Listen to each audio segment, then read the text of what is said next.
Recently, I was visiting my partner in Bergen, Norway, where he's on a bicycle trip throughout the country. And this place, Bergen, is a perfect illustration for the vital message I want to share with you today. That the body, just like these beautiful, colorful houses of Bergen, is actually nothing. We place so much importance on our bodies. Just like people do with these expensive houses, we decorate them, care for them, and spend an immense amount of our effort, our own life force, maintaining them, when in truth, they are nothing. Your body is simply a house that a separated mind chose to hide from God. Because the mind has done this for millennia, the body is the only place of refuge it thinks it has. We place so much importance on this physical house of ours, and we load it with so much expectation that we make it sick.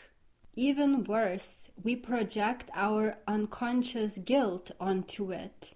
This guilt manifests as a gradual or sudden destruction of the body, driving us to overeat, use toxic substances like tobacco or alcohol, to physically harm it, and abuse it in a myriad of other ways.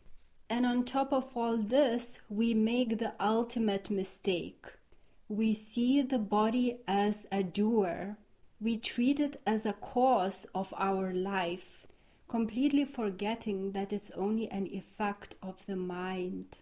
A Course in Miracles sees the body, which is our miscreation, as totally neutral and strictly a learning device for the mind. As the mind is, so the body will follow. The body itself does not act. It is nothing. It is the mind that causes it to act. And as long as the true cause, which is the mind, is not seen, the body cannot truly heal. Yes, it can appear to recover if we use physical substances like medicine to heal it. But it's not true healing at all. The same disease will manifest again, or the unaddressed cause will manifest in some other way. The physical approach to healing is what the Course calls magic, because it's the uncreative use of the mind when the mind starts involving itself with a world of effects. Magic is an attempt to solve a problem on a physical level rather than on the level of the mind, and it can never truly solve it. But once the mind is in order, the body naturally follows. That's why the Course tells us that if you take care of the mind, the body will naturally be taken care of by Christ. You absolutely do not need to worry about the body in any way. What you need to do is to look at your mind and remove everything from it that's not of God. This leaves the mind in a state of total harmony and union with everything.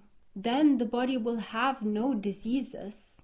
It will be in a perfect state of health until it has served its purpose and is willingly put away. This the Course promises. The body suffers and dies because we project our guilt onto it and see it as a cause, placing a massive burden on it that it was never supposed to bear. We make it a decision maker when it's only an illusion, a device for the mind. It's exactly like expecting your car to make decisions for you when you are the driver and then getting angry at it for not obeying your orders.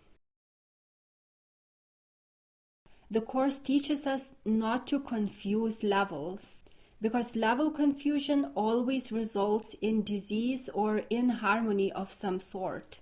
Confusing levels means getting involved as a mind, which is the cause, with a world of effects. which is the body and the world. This physical involvement may change some things temporarily within the world of effects, but because the underlying cause remains unchanged, the sickness, problems, or inharmony of any sort will remanifest in some way. So we only need to take care of our minds and not mess with the world of effects. Of course, if a sick person is in total fear, magic should be employed, meaning the use of a physical tool or a substance to help. The Course says that if a person is not ready for true healing, witnessing a miraculous healing without any kind of intermediary can cause such deep fear that they could actually destroy themselves. But as the mind continuously heals by the removal of that which is not of God, miracles become more and more acceptable. Eventually, they are seen as completely normal and expected on a daily basis. In fact, the Course says that if you don't see miracles on a daily basis, that's not natural. Christ will take care of the world of effects if you only take care of the cause, which is your mind. As we plan less and less, taking life as it comes and heavily relying on the guidance of the Holy Spirit, everything falls into its right place. As we trust Christ in us and focus on forgiving darkness within and without, the world starts looking milder and more benevolent, and the body starts healing. And as for the world of effects, the darkness that we see without, this is only our own projection. It's the veil that hides the face of Christ and the kingdom. That is how we truly forgive it. Not by seeing it as real and then trying to forgive it, which doesn't make much sense, but by recognizing it's our own miscreation and forgiving ourselves for it. This includes other people as well. Since we made them up too, they are part of this world projection, hiding the innocent spirits of God.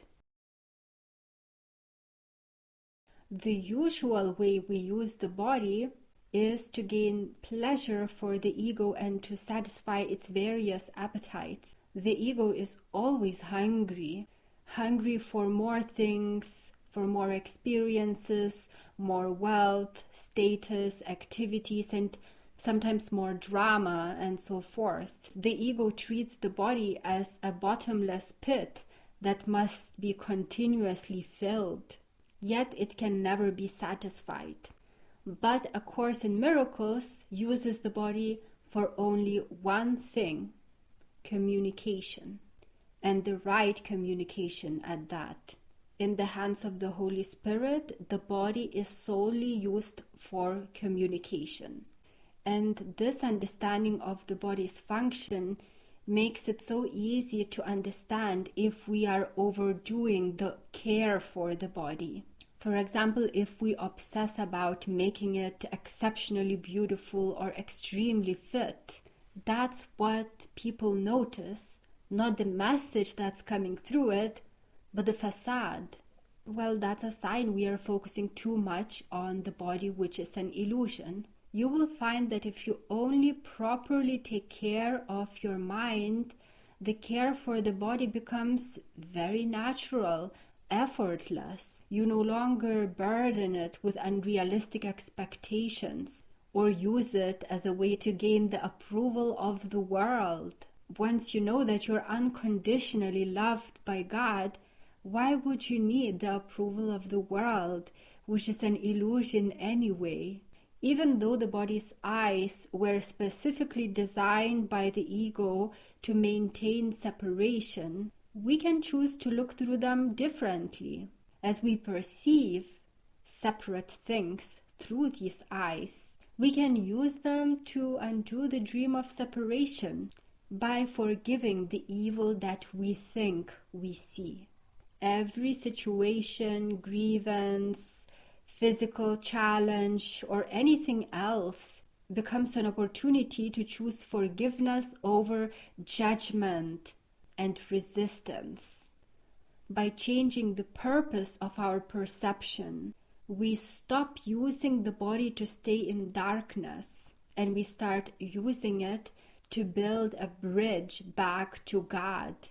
As our behavior becomes harmonious and natural as a result of the work that we did on our minds, the body and our whole life will return to harmony. The body cannot fall sick if the mind is in a harmonious state. So let's live in accordance with our true nature, as children of God, and not as these separated bodies in the world of illusions. Then we won't need to concern ourselves with these physical homes for our minds. In fact, the body then will serve us not as a way to keep us separated and living in the world of illusions, but as a way back to God. And if you have ever experienced a miraculous healing, I would love to hear about it. So leave a message below if you did.